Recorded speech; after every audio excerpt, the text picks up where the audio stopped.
Yo, yo, yo, what's up, ladies and gentlemen, and welcome to the Think Big podcast. This is episode 83. Today, we're going to be talking about building a custom plan for a new investor. I believe today we're going to have a special guest here today, right, Sam? Yeah, dude. We're gonna have a guest coming in, and I'm gonna be pretty stoked on this, because this is something that we haven't done. Um, I think maybe we did this one time in 83 episodes, and it was totally random, and I don't think it's what we plan to do. But this is hopefully the start of a new series, which is um, almost like a live intervention, right? Is actually getting someone from our audience, pulling them on live with us and breaking down what's going on in their businesses, what hurdles they have, what issues they're running into, and Mm. then truly being a mastermind. Collectively, the three of us, Marlon's going to be on in a moment, pouring into this person and solving their problems, right? And Mm. so, hopefully, depending on how today goes, and see if people actually find value in it, my hope, Alejandro, is this can become a regular series because we don't get to do this. Wow. You get so many people that reach. I've seen how insane your DMs are. You get so many people who want to jump on a call with you. They're struggling. They're not getting results. And the reality is, if you were to jump on a call with each and every one of them, you'd be doing 50, 60 hours a week of just consulting, not in your business. So I think the reality is, hopefully, if we can do this live, for everyone to see, everyone can get value from it and learn from it. I think that's probably the best way to go about it. So I love this as an idea, but at the end of the day, we're going to do it today. And I think whether or not it becomes a routine series where we're bringing in guests and pouring into their business, I Mhm. think that's really just dependent on if people are engaged and love it and see the value. Because if they don't, we'll just go back to scheduled programming. Yep. Yep. Absolutely, man. And first and foremost, I also want to give a shout out to everyone that's been sharing the Think Big podcast on their Instagram, posting it on their story, on their page. We truly do appreciate you for doing that. That means a lot to us because obviously, we've been doing this for over a year and we never asked for anything from you guys other than just support. So the support is always more than enough. So we appreciate you guys for sharing that. And again, as always, if you guys ever get value towards the end, feel free to share it with a friend. If right now, if you're watching and you believe a friend is going to benefit from this, go ahead and just share the link. Doesn't hurt. It could be from Sam's, Marlon's, YouTube, wherever. Just share it. Let them know, hey, this is podcast going on, and or look at the other episodes we have. But any sharing support, it's much appreciated from you guys. So thank you so much, Mister You know, Marlon. I want to say this real quick, and this is to be a perfect little intro for Marlon. When it comes down to sharing these things, right? Don't just share it with your friends on Instagram. Like, that's fine. We love that. We want you to do that. For this as a series, if you're struggling, right, or a friend who is absolutely struggling, we want you to share this specific episode with them and be like, hey, they're doing this for right now. It's going to be our special guest. But moving forward, we would love to be able to do this for more people. So if you know someone who could actually benefit, not just from watching Think Big, but can benefit from having a hot seat with the three of us, then I think it's going to be perfect. But today's going to be really cool. It's going to be a little bit dynamic. It's going to be a little bit different than what we normally do. I'm going to go ahead and bring on the guest in a few moments here and introduce them. And we're going to do a quick diagnosis of what's going on in their business, in their life, everything around it. And what's really, guys, this is what I'm super stoked on. Marlon, you and I are in a private mastermind that we don't allow anyone else in. It's you, me, and two other guys. And I think the best part about that mastermind is each of us has drastically different businesses. And each of us has drastically different ways of approaching problems, right? So I think what's going to be super cool is we're going to bring the guest in, learn about their life, learn about their business, learn about, what they're doing.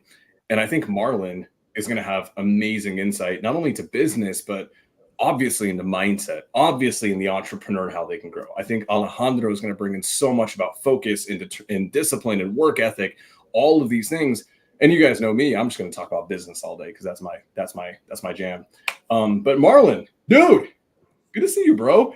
You've been locked in an airport the last like 48 hours. Dude, it was an experience. That's the longest amount of delays I ever had. I think you sent your curse from you to me. So, like, let me know what you did to get rid of it so I can pass it on to the next person. Because, yeah, I was in the airport yesterday from 9 a.m. Eastern till about like 5 a.m. Eastern. So I spent almost a full 24 hours in the airport. So I'm excited to be home, excited to not be sitting in. As much as I love the lounge, I'm excited to not be in the lounge and to be here with you guys right now. You know what it is? I think you talked so much online about how much you loved lounges. God was like, "All right, I got you. We're gonna give you 24 hours of free lounge." All right, but guys, let's get into it because I want this to be jam freaking packed. We're gonna bring on our guest right now. Give me, oh, homeboy, your devices are Yeah, not connected. he just got disconnected. He just got disconnected. Oh my God, what a guy! What a Meanwhile, let me go ahead and flirt with Marley really quick while I wait for your homeboy. What's up, Marley? Got a nice haircut, looking good, bro. How does your legs feel from all that running, bro? Dude, my legs are good. They're back to normal. I'm honestly like I've already gone for runs afterwards. Back in the gym, working on weightlifting now, working on putting back weight and Yeah. getting back to some of my favorite hobbies like skateboarding, parkour, and rock climbing. So that's really where my focus is going to be physically. People will see that from just like my movement. So hopefully I start to put on some size and my arms start to fill out shirts like yours. Like you saw, like you just did that. Like, yeah, look at that. Like I got all this baggage here on my shirts. Like one day my arms are a shirt will wrap around. Like I want a shirt to hold on for dear life around my arms. Like my name is Alejandro. That's crazy, bro. You're actually the most swole out of all of us together. So I mean, now you're you're gaslighting me right now. That's ridiculous. I like how he lifted his arms like baggage while he has 95 veins going down his freaking biceps. Dude, okay, so we just lost our special guest, so they're gonna come back. I'm sure it's not a problem. They're probably just having some connection issues. Marlon, real quick question for you, dude. Did you doing the run across America? Now coming back into the mix of it, I was actually really curious about this for the last like 3 months while you're doing this. Have you, now that you're getting back into weights, do you feel like you've lost a lot of strength or no? Yes and no. Really interesting. So I'll be quick with this. One thing, so I wasn't lifting as much on the run across America for obvious reasons. Near the end, we did taper down on mileage because we were ahead of schedule. So we started finding local gyms to go hit up. So went into a gym, hit a PR on my bench press. I benched 245 for the first time ever in my life. So that was huge. And it was interesting. The reason and rationale I have behind it is I was in an RV with 5 dudes for basically 3 months. My testosterone naturally rose. Just being in proximity to 5 healthy young guys who are all equally pushing themselves, equally yoked. And so that's one of the biggest things everyone asks, like, yo, what are you going to miss from this run across America? Quite frankly, I'm going to miss that environment for the physicality, for the physical nature of I just grew physically. I was stronger, faster, more endurance, and for no other reason besides I was hanging around guys who were also in great shape. So, yeah, man, like I'm looking. I already told Darren, I put Darren on notice here in the house that he has now become my gym partner, whether he wants to be or not, and I'm dragging him to the weight room every day. Different, right? Because now you're back at the manor, and you've got a few female roommates at the manor. There's a lot of estrogen in the house. A lot. I was going to say that. Okay, yeah, you're around a lot of estrogen right now. So, interesting. Okay, let's do this. Let's get into it, guys. I'm gonna bring up our guest, who I don't think has actually ever been on Think Big Live before, so it's cool. Joel, welcome, dude. How you doing? Good, doing good. I'm very grateful for this moment to be on here today, and thank you, Sam, for letting me learn from you guys and grow. Dude, we're stoked to have you. So, Joel, you've been coming on to Think Big for such you've been coming on consistently, and we love it. And by the way, guys, if you guys want like a spoiler on like who we're gonna be bringing on if this continues as a series, it's gonna be people who are actually active in the chat, people who are sharing on social media. I mean, that's it. One of the reasons why I was even open to doing this with Joel is because he's so consistent in showing up, supporting, and also helping everyone in the chat, sharing on social media. So that's a huge thing. But Joel, in the next five minutes, okay, 5 to 10 minutes. What I want you to do is I want you to start giving us some background on where you're at in your business, in your entrepreneurial journey, right? And what the road has looked like to get you to where you're at right now. And then after that, I want you to kind of give us a breakdown of what your business currently looks like. All right. So what I could start saying is I started off like, June, what was the date? It was around November, December 2021. I lost so much money in stocks. You know what? I lost everything. So like $10,000, I lost it right there. I did not know how to get into real estate back then. But I'm so glad I lost it because it made me find Jerry Norton and like tons of other people. And through that, I found Pace the next month. And then a month after that, I started getting to the live stream. So I started seeing wholesaling and those type of things, wholesaling, buying and holding, and creative finance. So after that, I started connecting with as many people as I can. Being just active in the chats, I was so nervous, like to talk to people. I would never showed my face on camera before. I had never done any of that back then. But like thanks to the Sub2 family, I was able to get out there and just like bombard Pace with questions.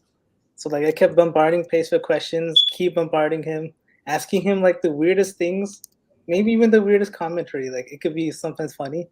So that weird humor has got me some exposure. So it helped me build more relationships with other people. Then I got into Weena's group, and from Weena's group, I was able to connect with more people in Astro. Then from Astro, I was connecting with people in person after moving to Dallas, and I was getting more like better like networking and connecting with people. And so from there, I was learning. I wanted to do acquisitions. Then I wanted to do dispositions. I wanted to do raising money. I wanted to buy and hold. And from there, I also wanted to do what else I want to do? Yeah, I wanted to fix and flip. And from there, I wanted to do like every single thing you could imagine. And like I was not doing anything because of I was everywhere, like literally everywhere. And but the same reason how I'm everywhere, right, is also why I'm able to connect with so many people. But that's also my biggest drawback. And like under pressure, I'm unable to think clearly. It's been happening for like 2 years, 2.5 years almost. So it's like when I'm trying to like really get a clear picture of what I want, I'm not 100% knowing, but I want to have an impact on people. But same time, I'm tired of I don't really like talking to sellers. I'll be honest to that. But I love connecting with other people. Like that's something I really love to do, and like I love having the feeling of being like strong and connected with people, and like the love and bond, right? The bond. That's what I really like value more than a lot of things. But like I've been struggling to like really make calls or like figuring out like which like where to be pinpoint focused. Like recently because it's been like 2 years, 3 years. So like family, friends, everyone has stopped believing in me, and like I'm feeling so much pressure out of this. So it's like, let me think. Now this last week I decided, or the week before, like I think I'll dispose some deals, but then I did it the wrong way because I was thinking I already have these contacts. Why don't I just call someone else, get their deals, and dispose for them? Then I just realized the same people that are disappointed the deals in the group. Sam brought it up to me last week. It's like they already have seen it, and it's like it doesn't look good showing them the same deals that other people have seen.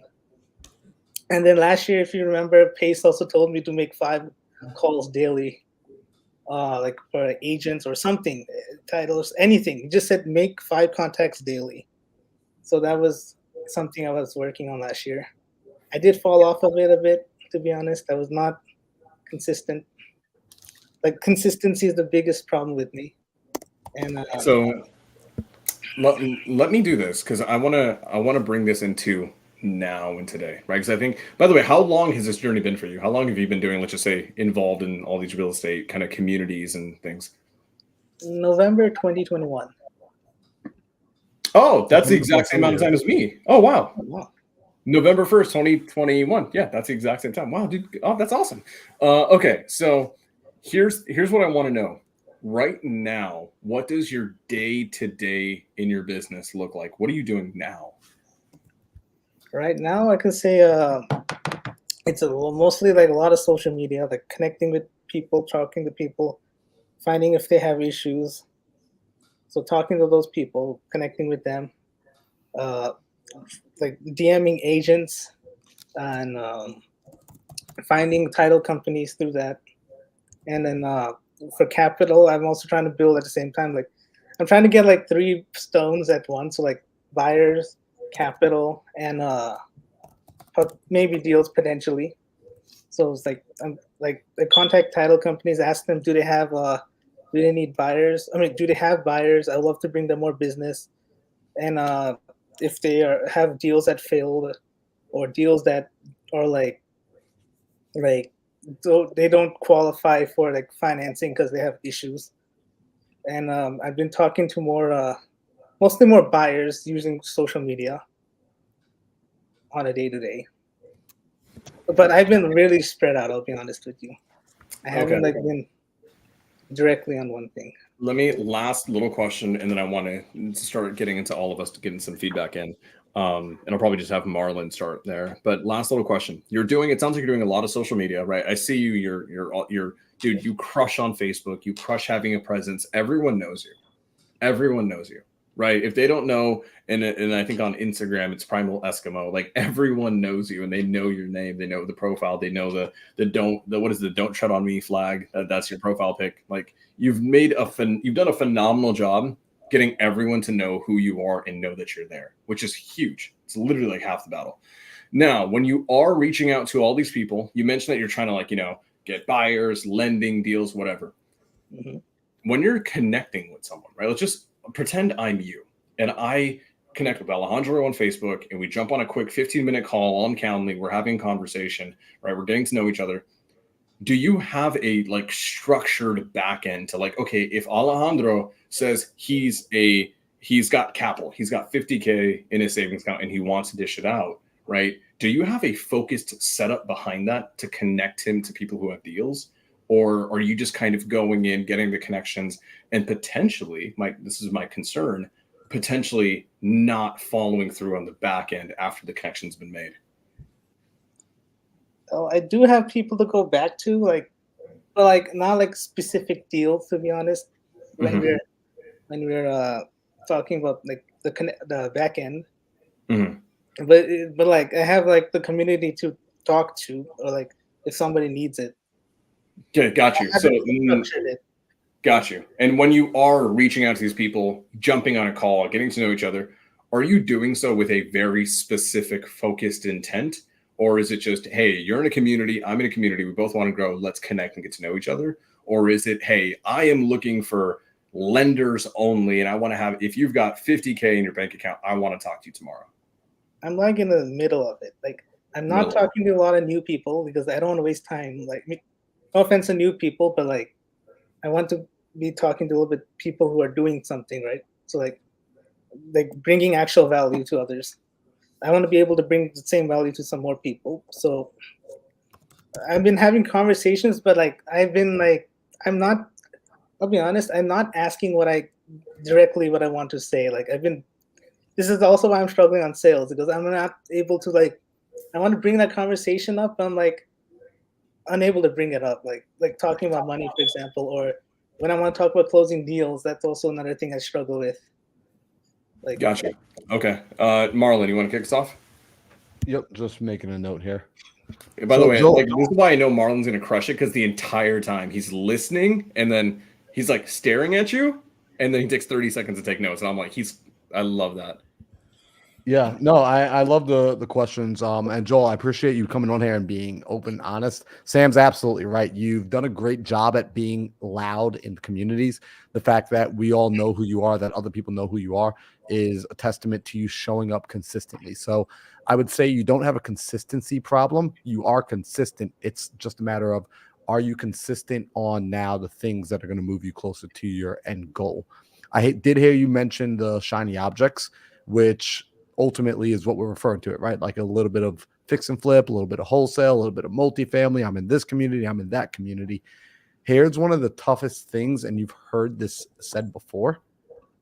The hardest thing about real estate is there's so many ways to make money in real estate. And ultimately, it's a matter of picking one avenue, one vehicle temporarily, and locking into that vehicle, like literally committing and saying, this is the vehicle I will choose to become known for, I'll be dominant for, and I can bring value in this area. As Sam mentioned, as you're having these conversations with people, as you're talking to folks, and let's say you speak with Alejandro and you say like, hey, Alejandro, I'm not looking to talk to newbies. What are you up to? He says, I've got money to lend. The way you bring value to Alejandro isn't by just knowing he has money to lend, but by you having identified, hey, Sam is always doing deals. I'm going to go and talk to Sam on behalf of Alejandro because I already have the relationship with Sam. And I'm going to say, Sam, I've got somebody. He's got $50,000. He's ready to lend it. He trusts me already. We built rapport. I explained to him how deals work. So he's not completely in the dark about that. He's ready to put that money to work. But Sam, I don't have deals. Can I push his money into your deals?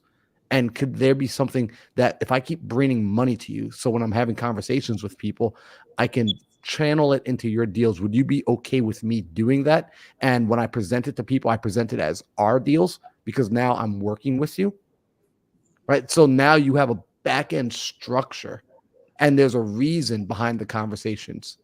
And although it might be that you talk to somebody else and they say, well, I don't have any money to lend, I am so-and-so, you can still add that person in your Rolodex. But now when you're at a networking event, you're intentionally looking for a very specific avatar, for a very specific type of person.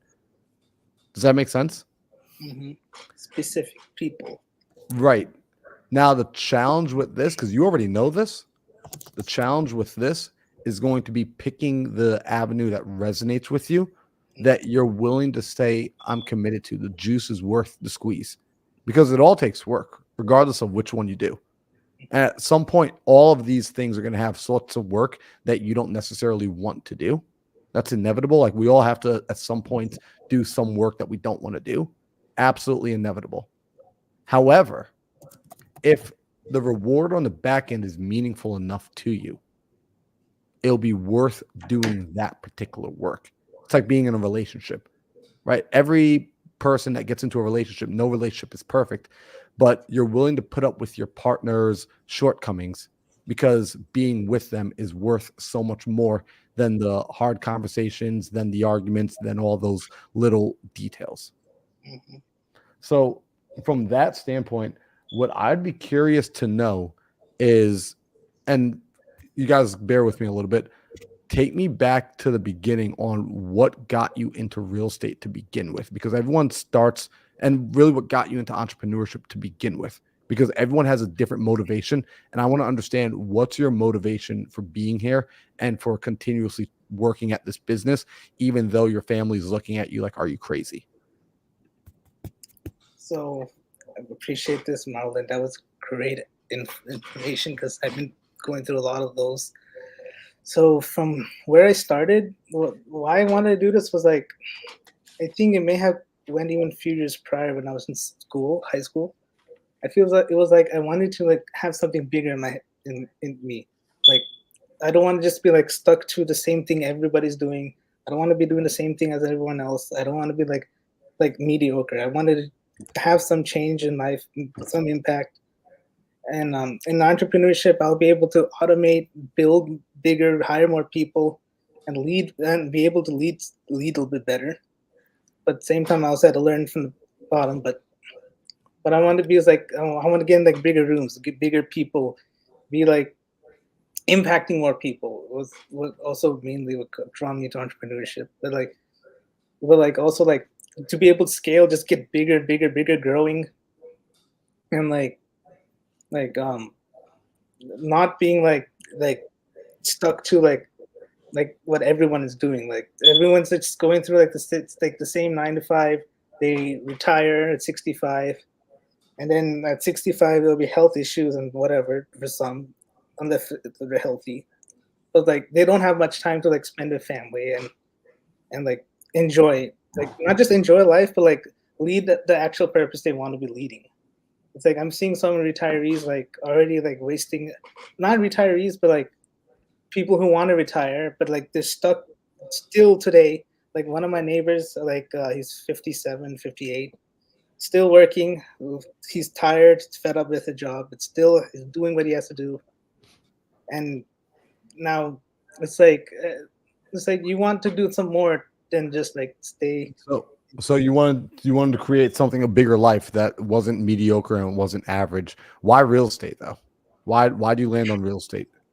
I mean, I'll be honest with you. It also started with seeing because I feel like real estate was more like that thing. I wanted to own some more properties or provide something to people, be able to build like I want to build like as a guy, like creativity, like you want to like expand on something, like you want to like add on, like, and like real estate had like that thing where you can automate, you can buy property, and it started with Rich Dad Poor Dad, to be honest, because you're gaining assets, you're creating cash flow, you're creating opportunities for other people, creating places for people to live.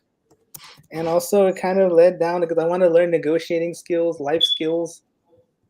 So real estate had a lot of those things to offer. But at the same time, what I think in real estate was like the ability to like get started in it. Like I didn't really need much to start. And second of all is like you can like scale a lot. You can add more property, you can create cash flow, and also you can create more relationships. So I feel like real estate was that vehicle to build more wealth.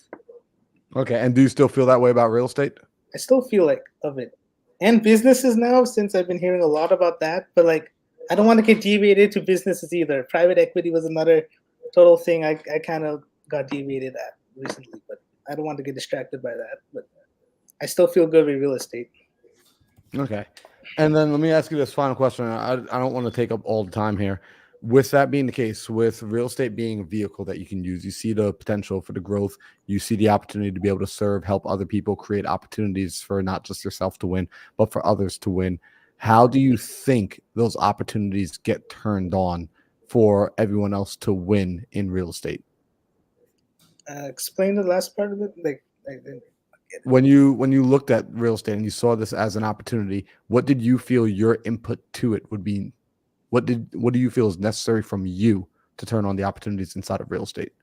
Okay, for me, I feel like it's like creating more like showing up in like and gathering people together was where I felt like I need to start from, like gathering the resources, getting the people, like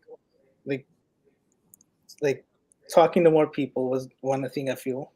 And for getting started in there, like I was thinking it was like to turn a switch was like I need to like start like not scale. What's the word I'm trying to hit on? It's not scaling. It's a specific word. And I'm not sure what the word is, but like I wanted to get like more out there to people. So it's like I wanted to get like in like bigger rooms, bigger people. So like what I was thinking was using that I could use like get through like social media, be someone like helping others out through like creating an opportunity. So it's like I think it's like I have to be more present and network with more people and connecting with more people. I think this was one for me. So you'll be able to network and connect with people. I want to give you this thought and plant the seed. As you are connecting and networking with people, that's important and that's valuable. However, that isn't going to be the magic key by itself. When you connect with people, I need you now, and this goes for everybody that's listening, I need you to be a leader. And what does it mean to be a leader? When I look at it, I'm going to give you my definition of being a leader. A leader is somebody like Alejandro. A leader is somebody like Sam, where I look at these two and I see that they are going to get to their goal and destination with or without me. I feel that about them, that if they set a target, if they say, I'm going to do this many deals, if they say this is going to happen, although they know how to build teams and they know how to put people together, I trust that it will happen with or without the help of anybody else. It's just if people help, they will get there much, much quicker. So with you, do people have that same sense that, okay, you know what? even if I don't help him, he's going to get deals done. He's going to make money. Or do they feel like, hey, he's just networking, he's connecting us, but he's not really connecting us for a purpose. He's not taking us anywhere, right? Leaders take people places, but that means the leader is going there with or without their people. Does that make sense? Gotcha. Mhm. So I want you to start being directional with your networking, intentional with your networking. Mhm. So I want to pass this back over to Alejandro and Sam, because really for me, what I would want to do with you is sit down and dive deeper into ultimately pinpointing a target and locking into that target. And I'm just going to say this final thing. Picking a target doesn't mean you're picking that target for life. Mm. Right? Like when I got started, I started off wholesaling. I don't wholesale that much anymore. I really don't. But I started off doing that, and I committed to that fully until it got me to the next station. But while I was doing it, I wasn't focused on any of the other things. I was only focused on wholesaling. Had I been focused on 12 other things while I was wholesaling, I wouldn't have gotten traction. But I gave myself permission to change later. I gave myself permission that when the time became right, I would then jump onto another vehicle. All right. But I'm curious to hear between Alejandro and Sam what you're thinking. You want to take it, Sam? Here, I want you to go first because I did a lot of talking at the beginning. Yeah, go for it. Perfect. Well, man, first of all, you have a lot of, it takes a lot to come in here and share all the struggles you're going through. A lot of people, Joel, what they do is they don't share this with anyone and they actually quit. But you still been doing this for a good amount of minute now, and you're still here, and you like, you know what? Let me jump on the podcast, see if I can find some solution, man. So shout out to you for doing that alone. And just from what I was hearing, I have a few notes here from earlier. You building capital, 3 stones at once. And once I hear like multiple things at once, I mean, Sam is really, really that guy that was like, hey, I'm going to focus on just one thing until I get it to wherever I need to get it to financially. And at some point, I'm like, okay, well, let me start working on multiple business. And I thought that was cool as long as I have partners. I don't have to be there, but I was wrong. And this is where I was like, you know what? I'm going to step back and step back and step back slowly so I can start focusing on that one thing. And I can increase that a lot sooner, a lot faster. So that's the first thing I would recommend for you, man, is just start focusing on one thing at a time. And if, just like Marlon said it perfectly, man, if you don't provide value by knowing what I'm looking for, it's by helping me find what I'm looking for. So that's what I would focus on. If you have people that have capital, I know a friend of mine named Colin, this dude, doing multiple deals by connecting people. And he's really new. He's been doing this for less than a year. He's done a lot of deals. Oh, Colin Yeep? Yeah. That dude's a beast. It's Yelp. I thought it was Yeep too. Damn it. No, it was Yelp. Okay, well that dude's a freaking beast. Yeah, I've been following his journey. Crazy what he's done. But to your point, hyper focused. Hyper. And I'm gonna take it one step further because you mentioned Colin's absolutely been connecting, has been networking, but to Marlon's point, he hasn't just been connecting for the sake of connecting. He hasn't been networking for the sake of networking, right? Mm-hmm. He's not just making calls for the sake of making calls. He probably goes into every conversation with a clear-cut directional intention before he even picks up the phone and dials it. Yep. So, but sorry, Alejandro, keep going. Yeah, bro. I mean, like again, I was saying, Colin. Yeah, he's definitely a beast. I've worked with it. I worked with him multiple times, and it's been situations where I've been struggling with something for months. He just picks up the phone, coming back the next day, like, "Hey, here's your solution." I'm like, "Dude, when did you start again?" Like, just a couple months ago. So he's there, just being intentional, and the reason why he got so much of that stuff done because he was intentional and he was working at one thing at a time. He's like, "Hey, what do you need?" "Okay, great. Actually, I know someone that needs this." Connect. And eventually able to start doing his own deal. So you have all the resources, man. You already have it, like it's right there in front of you. All you need to do is just remove, and this might be very difficult for you in the beginning. Just remove everything else. Focus on what you really makes you happy, and really, and not necessarily happy, like, yeah, I'm excited to do this. More like you just don't have a problem waking up doing it, no matter how you feel that day. So think about that, and only you can know that, man. I don't know, right? Sometimes back then when I used to underwrite my deals, I didn't want to do underwriting, but I still did it anyways. And that's what I love about it, is the outcome of what happens when I complete that task. So it's like certain things like that, man. I don't do things that makes me excited or happy. I just do things that I'm okay doing, whether no matter how I feel. Like this podcast, it doesn't matter how I feel, where I'm at, I'm always going to show up because I'm going to hang out with the guys. Sometimes I don't want to be here, but it's a requirement. And I'm just being honest. It's a requirement. Sometimes I'd rather go because I'm right here. I'm in Georgia with my family. Hey, mom, let me go hang out with you. I haven't seen my mom in months. Let me go hang out with you. But like, no, this is a requirement. It needs to be done. And I have zero problem being here. I'm always going to be here. I'm always going to show up no matter what. I'm always going to do my best, of course. I think I missed maybe once, guys, maybe. I don't know.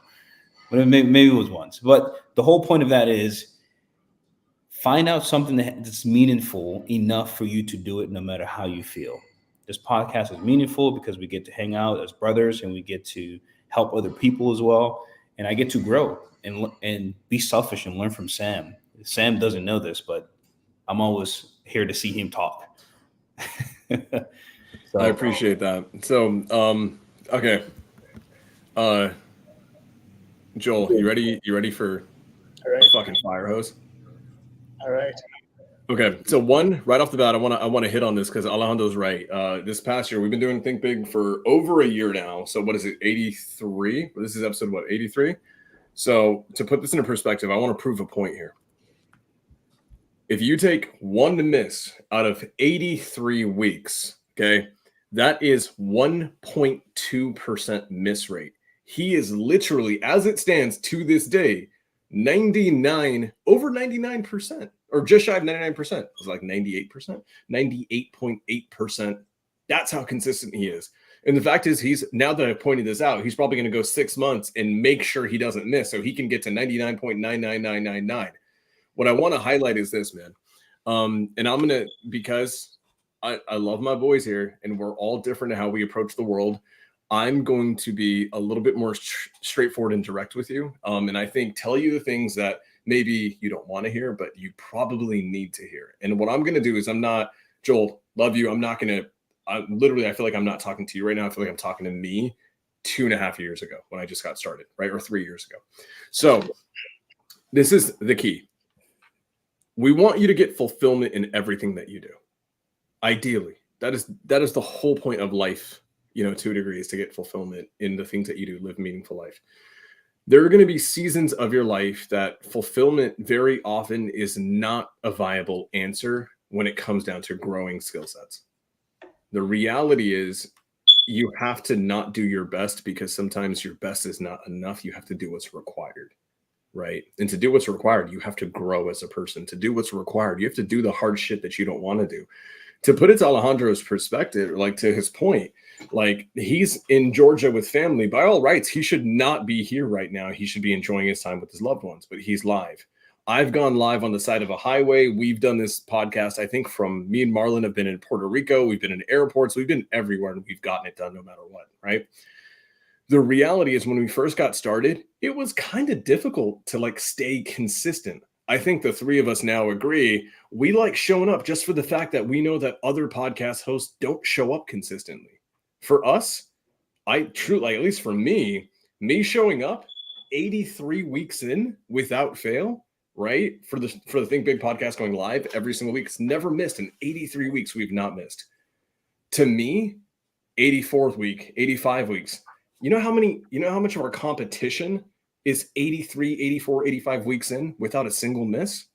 They may have an amazing episode because they bring on some superstar and they may have 100 people one time watching. But the reality is, are they going to keep up the same energy 84 weeks in when there's no one watching, right? That's what it takes to win.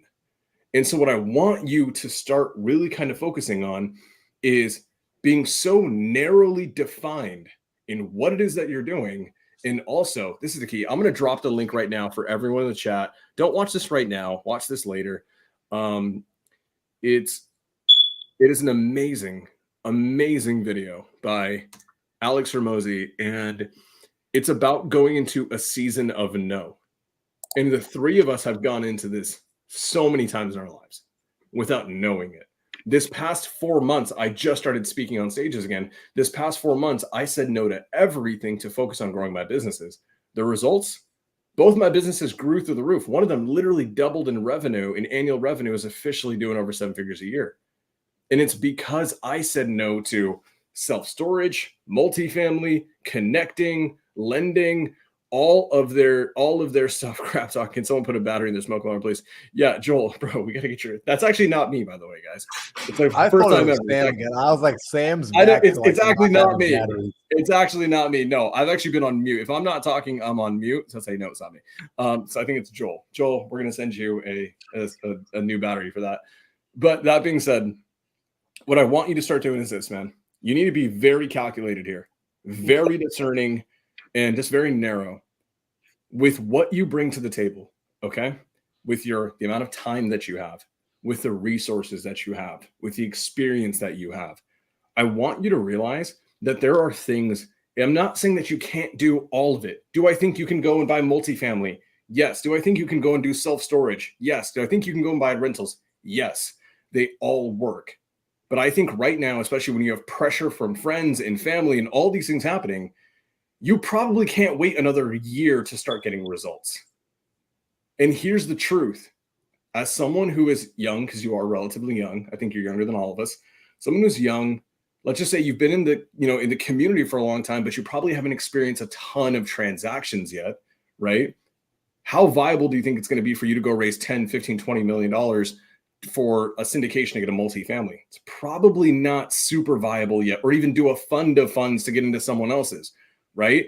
So I want you to understand, with everything that you bring to the table, what vehicles next to you are compatible, right? It's not that one day you can't drive the Lambo vehicle, you can, but maybe you need to start in a freaking Camry. So I want you to discern, hey, buy and hold rentals, okay? If that's the goal, if that's the avatar, are we doing single family, small multifamily, commercial, all of these things? Because each of them requires a different skill set, right? Fundraising for multifamily, a whole hell of a lot different than fundraising for single family, right? And operating it. So I want you to be so damn discerning. And then this is the key. I think this more than anything. I like that Pace. Pace was right. When he told you to go and just start consistently making dials, he was damn right. What I want you to do, though, is take it so much further than he told you to do. And I want you to be laser focused on it. So now I want you to do this, man. Over the next 6 months, I would say 6 months minimum, you have to pick an identity. That identity, it can't be lender and wholesaler and flipper and dispo and multifamily. I don't care what it is, right? The reality is you need to pick an identity, and you do nothing else other than what is required for that identity to win. If you are a connector, okay, here's the issue with connectors that I personally have. Connectors try to connect everything on earth. Mm-hmm. And what ends up happening is what? They try to connect a wholesaler with a dispo guy, and then the next day they try to connect a buy-in holder with some money. And the problem is this: they never really understand each avatar they're working in. The best connectors understand their avatars to the millionth degree, right? If you're a connector and you're, let's just say, if you're doing dispo, that's a connector. A dispo guy is effectively a connector between a wholesaler and an end buyer. But you need to understand the 17 types of end buyers. You need to understand the 17 different types of wholesalers out there, their unique constraints, and how to solve them. Otherwise, you will not get growth. So if you're a wholesaler, are you direct to seller, direct to agent, expired listings, creative finance, cash? Are you astro flipping? Because you mentioned you were in the astro community too. See how each of them takes so much different. Guys, Jonah Corchin's a guy we've had on so many times. Jonah Corchin does over $1 million a year doing direct to agent wholesale. He will not touch to direct to seller marketing. He pretends it doesn't exist. I don't even think he does creative financing, and he's an OG in sub 2. He's an OG in sub 2. And I think to this day, he turns his brain off from creative financing. But that level of focus is why he crushes and makes over $1 million a year. And then I want you to take this in. Each of these guys crushes it. I'm currently at a point now, and I fully realize this. The whole two birds, one stone, 3 stones, all that shit, toss it so far out of your brain. Because I don't think you want to do anything moving forward unless you can grow it, sustain it, and actually have it make a good amount of income, right? So for me, my barrier now, I had this partnership meeting with one of my partners, and it's an alignment thing that we've talked about. Because we've raised our skill set to a degree, we've developed enough. Our goal is we will not touch a business model unless we know we can do in revenue minimum $1.5 million in about the first year and a half. Gotcha. So what we don't do is any business model on earth that we know we can't get there that quick, minimum, we will not touch it because we are starting to be so narrowly defined. What I want you to do is establish, what am I willing to do? Which number do I want to hit? Because you can reverse engineer all of them. And this is the key. I now have multiple businesses that do 7 figures, but here's a key with why I'm able to do that. I have directors who run these businesses, and they do so much of the hard work for me because I only have 24 hours in a day. Bro, you can't be a lender and a multifamily guy and a wholesaler and succeed in any of them because you only have 24 hours of time and attention and bandwidth. So what do? I go and focus on having directors and operators who I partner with who literally make tons of money because I need them to live in that and crush it. That is the only way that we actually see growth. And I want you to understand this, man. Look at Ryan Pineda. Ryan Pineda is a phenomenal entrepreneur. He's so damn good. Any business that guy starts does 7 or 8 figures in its first year. I think he started doing golfing as just a side hobby and then did like $1 million in his first year, like golfing. So just so people would go and golf with him. Outside of that one thing, because it's just him having fun with a hobby, every other business he has a partner who is dedicated to that business full time. He has operators that absolutely crush it. Guys, what is happening on the back of the screen? Okay, there we go. So I want you guys, Jade says it. It's tunnel vision. So be discerning, right? You're in Vina's group. I love Vina Jetty. Vina Jetty is one of the most inspiring human beings I've ever met in a long time. I adore everything she does. I think she's fantastic. I think she is going to be, I think when it's all said and done, Vina Jetty is going to be the biggest name in multifamily real estate. And she's honestly really quickly becoming that, right?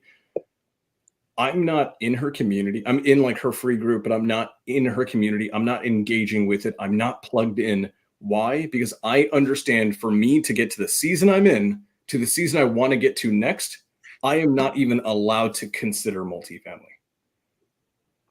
Because I understand that in order to succeed in it, I have to not be distracted doing other things. So, dude, I need you to also, like, after tonight, I want you to watch that video. I'll drop the link again for anyone that missed it. I want you to go watch this video tonight. And Alex has some, let's just say, controversial takes because he tells you to say no to family even. I hope you realize that that may not be optimal. It may not be the funnest thing, but it may sure as hell be what's required of you to win. And so I want you to consider this. No matter what's in front of you for the next 6 months, don't just do the things. Don't just, fall into muscle memory. Don't just go through the motions. You have to do whatever it takes for you to freaking win. That's the key.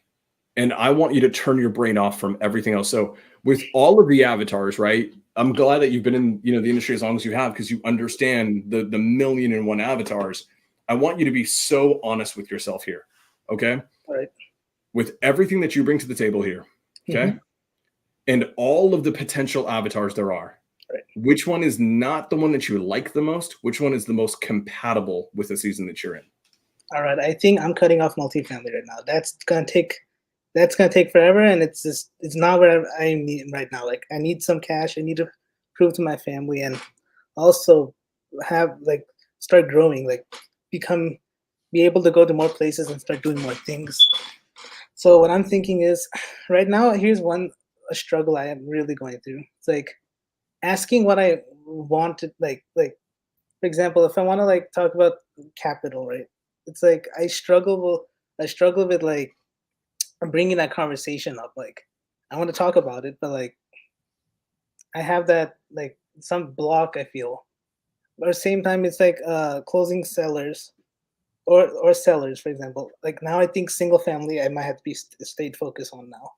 So, and even in the wholesaling part it was cash. I cannot do like sub two now. That's just too much of things for me. So I'm better at that. So what I'm thinking is, because now I already have like all of these people on my side, right? I do need some help breaking these down. So like Dispo, it was one thing I considered because that will help me get some cash in plus build some more relationships with people. And like I can do it like title companies, they have the buyers. Mortgage lenders, they got buyers. I can just talk to them. And I can find buyers from other landlords, other people in these groups.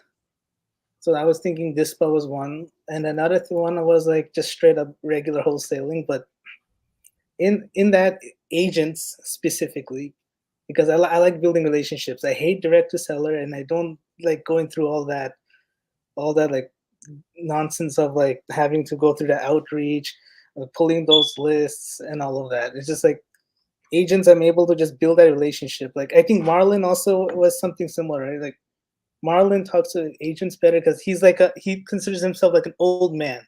Like he, not what like old man as in that, but like old man as in he's able to build more relationships. Like that's the same exact way I am, like how Marlon is. Like I talk to older people way better than my own age group. I struggle with that. Like older people I can have good conversations with. So it's like I think between those things, those two is where I'm leaning at. Multifamily is out now. Like I'm not doing that. I don't think sub two is something I should be focused on because like too many hurdles in the way, too many objections, and that's where cash was easier. You can just make the offer simple and just get it done. But same way, my brain is a little bit more. It likes to like build more relations with people. So like title companies was like I kept mentioning a lot of times, or even mortgage lenders. I feel, but like I just need to know what to say to people. Like I struggle like the negotiate, not struggle negotiating, but like I need to get better at it. Like Pace was saying, like I told Pace I was not a closer. I'm not in any community, to be honest. I'm not in any mentorship. I'm like I don't have any money to invest in at the moment, but but as I know the people, I was able to talk. So what Pace was telling me was on one of the lives, he was like, he says, I was saying I'm not a closer. So I think he kind of got a little mad at that or something. He was like, not mad, but was like, he doesn't like when people say they cannot be closers because he's saying it's an excuse basically. He's saying like, if you can make friends, you can talk to people. You can talk to people, or you always like show up in places. You can be a closer. So I want to do this. Okay, I love so much of this. It's funny because I feel like it just hit me 30 seconds ago. I already know exactly what Alejandro wants to tell you. Because you fit a very specific avatar, but I want you to understand and get through this on your own. Pace is right. The problem is this: you said this key thing, and it was I would say you honestly lying to yourself that you can't be a closer. And the reason why is because in your brain, in your head, you have defined what a closer looks like. And one thing I will tell you right now is closers do not look the same. They don't sound the same. A closer is a closer because what they do is they find a way to make a win-win for everybody involved. And the reality is you have to be dynamic as shit to do that. I personally think in our industry that Pace Morby is the greatest closer that our industry's ever seen. But guess what? Grant Cardone's a beast closer. Do they sound the same? Hell no. Do they approach life the same? Hell no. But I don't even know anyone that sells more stuff than Grant freaking Cardone, right? So what I want you to stop doing, or when it comes down to that, is also understand that if there is no avatar in your head that, hey, a closer looks like me, you know what you do? You become that avatar. You become a closer, and now you're like, guess what? A closer can also look like Joel, right? Can also look this way, sound this way, have this approach. Two, I think something I think a mental shift to a degree needs to happen. And that's that you are consistent, bro. And this is something I realized about you halfway through. You are consistent with exposing who you are, right? Exposing who you are in the ecosystems that you're in. Everyone knows you. Everybody knows you, right? It was a no-brainer to bring you on because, like, dude, it's like this is our first time like chatting on Zoom with you and me. But the reality is, I feel like I've known you for like 2 years, right? Here's my one issue that I currently have with you, and it's that I would venture to say, if I don't realize it, the ecosystem doesn't realize it either. I don't know what it is that you do. I don't know. Are you the direct to seller wholesaler? Are you a lender? What's your avatar, right? With certain people and almost everyone, if they've done a good job branding themselves, I know exactly who they are and what it is that they do. And I understand what opportunities to bring them when I have them.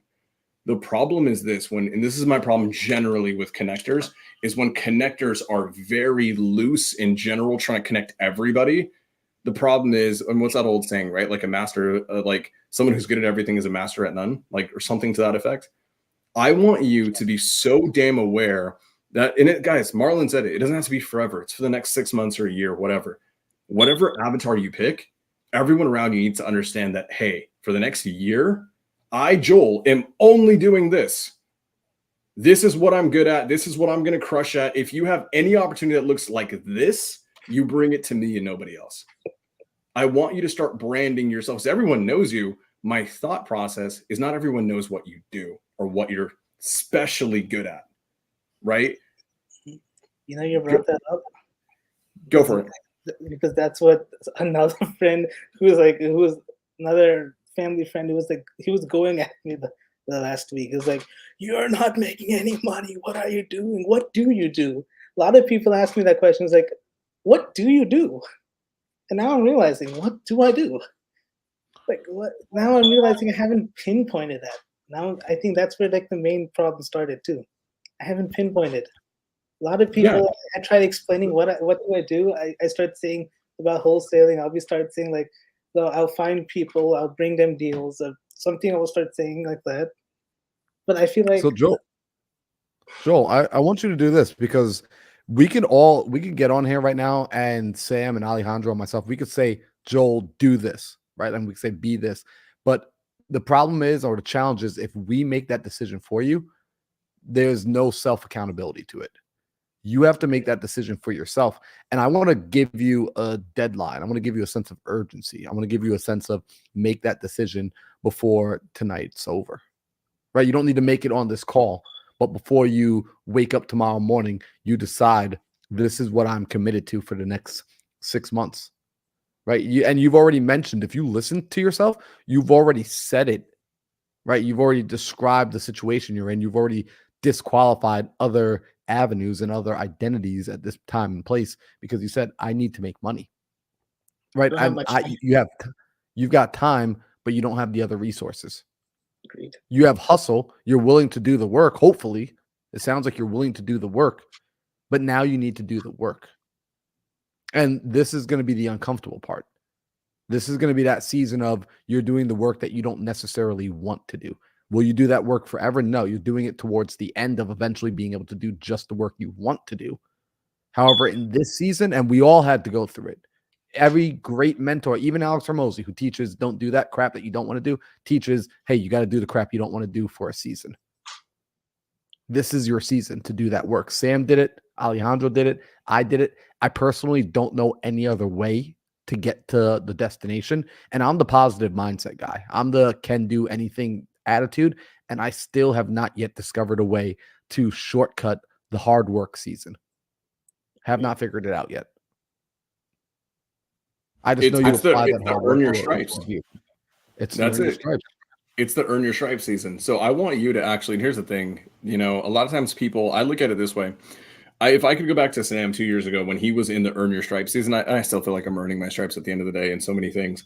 I would go back to him and be like, dude, you're miserable, because he was locked in this room calling sellers like 10 hours a day, 6-7 days a week. if I could go back to him, I'd be like, dude, don't feel miserable. Don't feel like shit. You're earning your stripes right now. What you're doing right now is like what's necessary for you to go live every single Tuesday and talk about shit and have people that actually like pay attention and care. You're in the earn your stripes season. So, guys, we're a little bit over. Alejandro, quick fire. What advice do you have for Joel?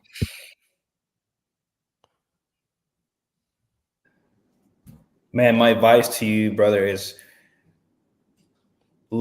go back and watch this podcast, because you've definitely been locked in listening to us. I can tell you're really locked in, like listening. And what happens is whenever you take a new advice is that 80% of what you just listen to, it's going to go out the trash. That's just how human brain works. It's nothing about you. I do the same thing. Just go back, listen to it, focus on one thing at a time, and don't put negative affirmations upon yourself. I think I've been doing that quite a bit. I was like, can't do this. I'm like, I'm like, I don't know what I'm doing. Or I think I've been saying a lot of negative things like that to me. Like, I'm like, yeah. If you feel like you're not good at it, man, just ask yourself, how can I get better? That's it. Don't say this is not for me. Just ask yourself, how can I get better? I agree. I think I had to stop the negative affirmations. That's the one thing I've been doing so much. Yeah, I'm really like stubborn with like negative affirmation, especially when I hear from other people. I'm like, hey man, don't bring that around me, please, because our brain is powerful, man. Anything your brain listens and whatever you truly do believe, it really starts to reveal itself. I'm a big believer in that. I'm pretty sure Marlon is as well. Sam is as well. You just have to be really careful, man. Mm-hmm. Sometimes I argue with myself and I hear a negative affirmation. I'm like, what are you talking about, man? Are you crazy? That's not true. And I just make sure I reaffirm myself to something better. But I still want to hear from you guys. Like, I really want to break it down because it's kind of hard for me to get that picture in my head. But like, so now I know. I feel like I could be a good connector, and I think somewhere in the wholesaling part, maybe I could also get in. Okay, thinking maybe, take those words, throw it out the trash can. You know that you can. So this position, because it's really hard for me to make a decision because it's like not clear. But like, it's okay. You're not going to get it all in one try, man. Just again, go back and watch this YouTube podcast, and feel free to reach out to me as well. I have a school platform coming out pretty soon for my community, so feel free to join. It's going to be free, and you're going to learn a lot of stuff there as well. But whatever resources you have now, just focus on those. Delete everything else. Everything else is let it go. So multifamily is gone right now. That's completely gone. I think creative finance might not be there for me now. Sub 2 it's not there. Gone. So there'll be cash. I feel like you have 3 people in front of you that I'm pretty sure we all can value something that you have. We can gain value from something you have, and that could be the connection and the people you know. Okay. I need to hit on this real quick. So 2 things. 1, Tony Romero's in the chat. Tony, good to see you, dude. Love you. Joel, Tony Romero's a guy who got started when he was like 14 years old or something ridiculous and made like $1 million by the time he was 18. Some insane stuff, right? Tony's a good friend of ours. Absolutely crushing it. Thing with Tony, and Tony has gone on to found multiple businesses that crush it, absolutely crush it. Serial entrepreneur. The thing with Tony is that he stays so focused in each lane before he jumps on another one. That's huge. So another thing, I want to hit on 2 things real quick as we end. Number 1, Jade said this earlier. Jade said probably one of the best things, and it's one thing that we didn't address, and it's your inability to confidently close or confidently speak about what you're doing and you're saying. And I'm going to tell you right now, when you figure out your avatar and your identity in the space, it will become much easier to convey it. The problem is when you're talking to a seller, you haven't identified as a direct-to-seller wholesaler. When you're talking to a capital partner, you're not a deal operator, right? Internally, because you're doing 19 freaking things. But when you are one thing only, it is so easy to speak with conviction on it. And then 2, I want you to add this to the mix. I love doing pattern recognition, and I've done pattern recognition with everything that you've thrown at us. and I constantly see a theme, and I'm not saying this is what you should do, but I want you to consider this. I've noticed that every single opportunity vehicle that you've presented us as an option is you as a business owner right now. It's you being a capital partner, you being a multifamily investor, you being a wholesaler, right? Mm-hmm. What I've realized is right now, and what I want you to consider, and this is okay, you may be in a season where you don't have to be the business owner. You may be in a season where you may not have developed enough skill sets yet to play the CEO hat. And there may be value in you, especially if you have family that you want to prove wrong, right? Having that chip on your shoulder is so damn important. It's so powerful. What I want you to consider is it may be valuable for you to potentially plug into someone else's established operation and work on a team that is legitimately transacting. Because what that's going to do is you will be allowed to leverage all that they got going on, right? Leverage their credibility, leverage their systems, their spend, all of it, as long as they're actually transacting.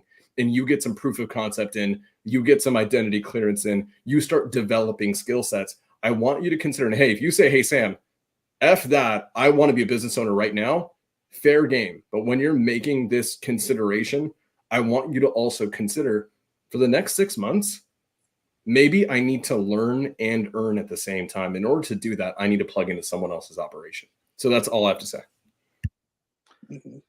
So I would agree with Sam on that big time. And here's what I'm going to say.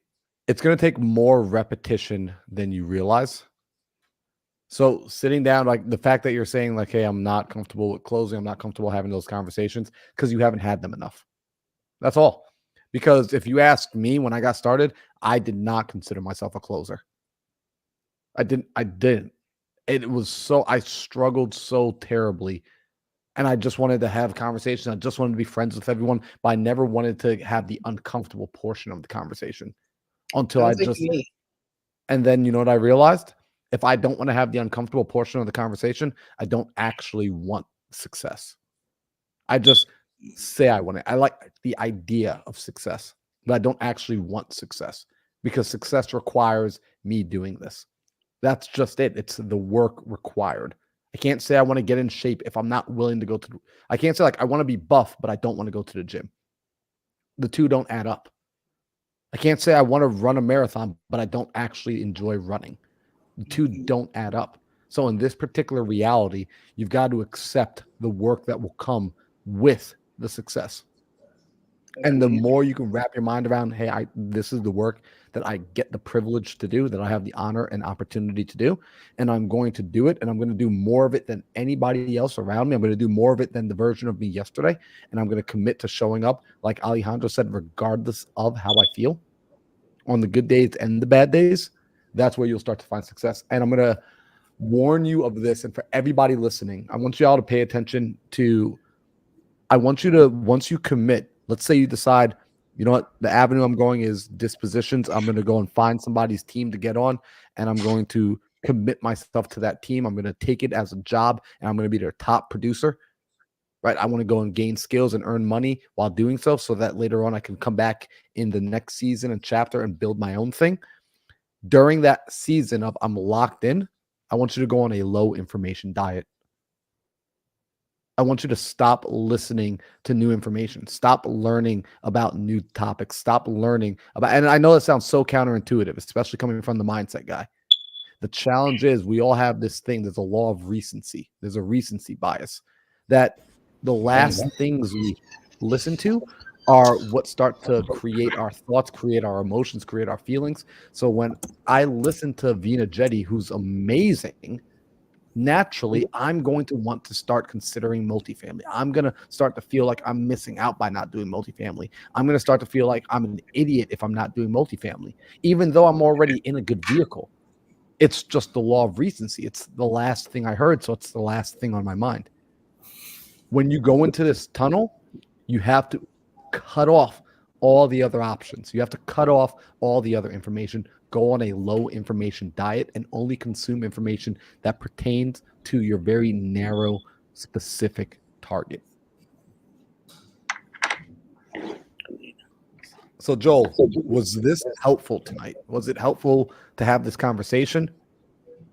Definitely was. At least gave me a little bit of a better idea to get like clear up some things. So, Joel, do you remember what the homework was that I gave to you about 15 minutes ago? What did I say that I want before the end of tonight? Figure out that thing, that avatar. I want you to commit to one. I want you to commit to an avatar tonight. And the reason I'm putting urgency on it, the reason I'm putting a time limit on it, is because work will expand to the amount of time you give it. If I gave you 2 years to figure it out, it'll take you 2 years to figure it out. You've got less than 24 hours to figure it out. All right. Do you mind if you guys give some just little brief ideas, because it gives my mind some reason to. What did you hear Sam say? What was Sam's suggestion? Because Sam gave a very clear suggestion. Team building, joining team. Join the team.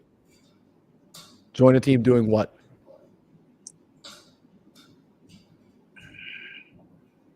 Joining a team and being focused.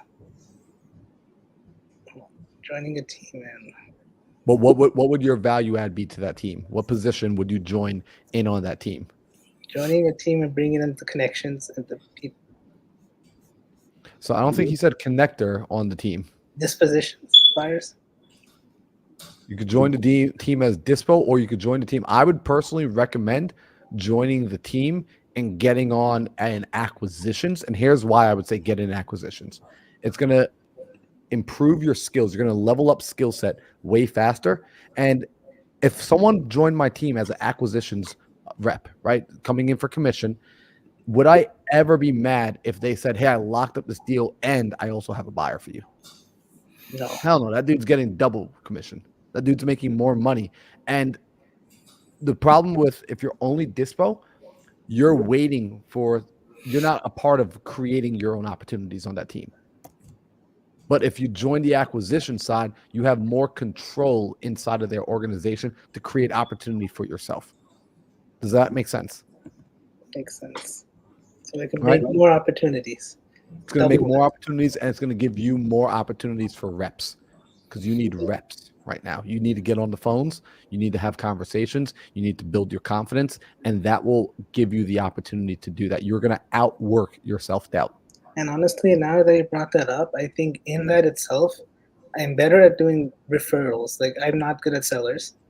So I think, I shouldn't have been saying that, but I think I noticed I'm a lot better at, you know what? I won't say noticed. I am better at talking to agents and referrals.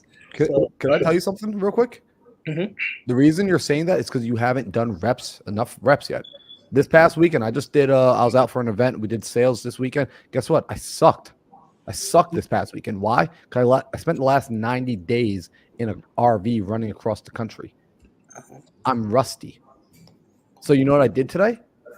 I called up some of my teammates and we role played. I role played for about 2 hours by myself using ChatGPT to talk to and have conversations. And then I role played with my teammates for about an hour. Why? Because it's a perishable skill. If you don't continuously work on honing that sword and sharpening that sword, it will go dull. So you feeling like, hey, I suck at this. We all suck at it until we start practicing again. So I want to take away that illusion that some people just naturally have. I haven't met any natural salespeople.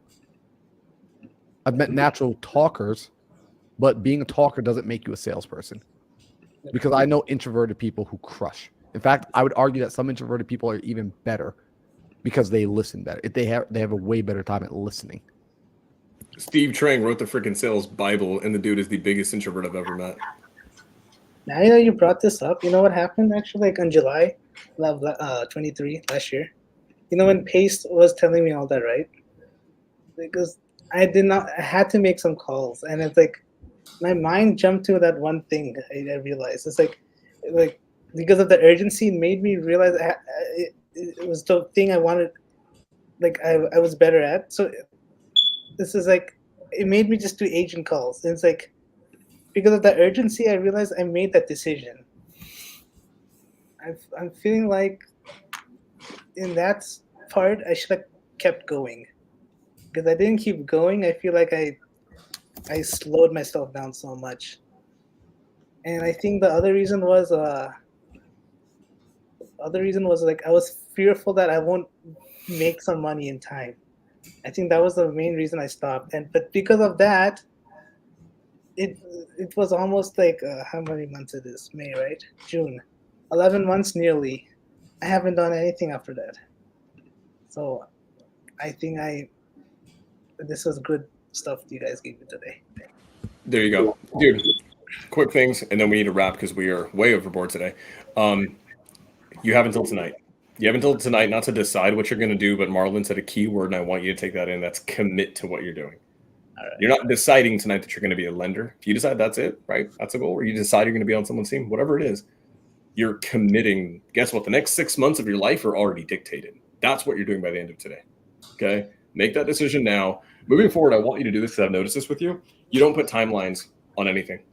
When you don't put timelines on anything, you waste away 6 months of your life just trying to figure it out and not giving yourself like a concerted deadline. And I want you to start doing that. Guys, we are completely overtime today. But I think today was a phenomenal episode. Guys, if y'all want this to be a continuous thing, if you guys want us to keep bringing people like you who are in the chat, who are supporting us, you guys want to have your own dedicated 1 hour session with us where we just collectively pour into you, Alejandro, what should they do to show us that this like makes sense to keep doing? Share with your friends. Take a screenshot of this. Tag us on Instagram. And what we have people doing is putting their biggest takeaways on there. That's all we ask for, because we like to know what are your biggest takeaways, what values are you gaining on these podcasts. It gives us ideas on what to talk about next. So that way we can continuously have you guys come back and gain that value. I'm going to raise that bar a little bit, guys. Take a screenshot, share, but most importantly, don't actually just share. What I want you to do, and this is who I'm going to make the decision, guys. I'm so sorry. I'm going to take this on. We're not going to do it again next week, but whenever we do this again, I'm going to decide over the next 24 hours based on who actually posts the best takeaways from this episode. Guys, I appreciate you. You guys are amazing. Joel, I'm telling you right now, you've got more than you could ever need to realize what's going to happen with the next 6 months of your life. Turn off all the voices you're listening to after you make the decision tonight. Okay? And then if you do that, I swear to you, 6 months from now, your life will look so different than what it looks like right now. But it's all dependent on your level of commitment. That is it. If it doesn't work, it's not because it doesn't work. It's because you didn't commit to it. That's it. Bro, I appreciate you for being here. I appreciate you for being vulnerable and open and letting us share with everyone else. It actually helps. I don't think you realize you helped so many people tonight. But Joel, thank you. Boys, Think Big Podcast. We're going live again next Tuesday, 5 p.m. PST, 8 p.m. EST. Y'all are amazing. I hope y'all crush it. We'll see y'all soon.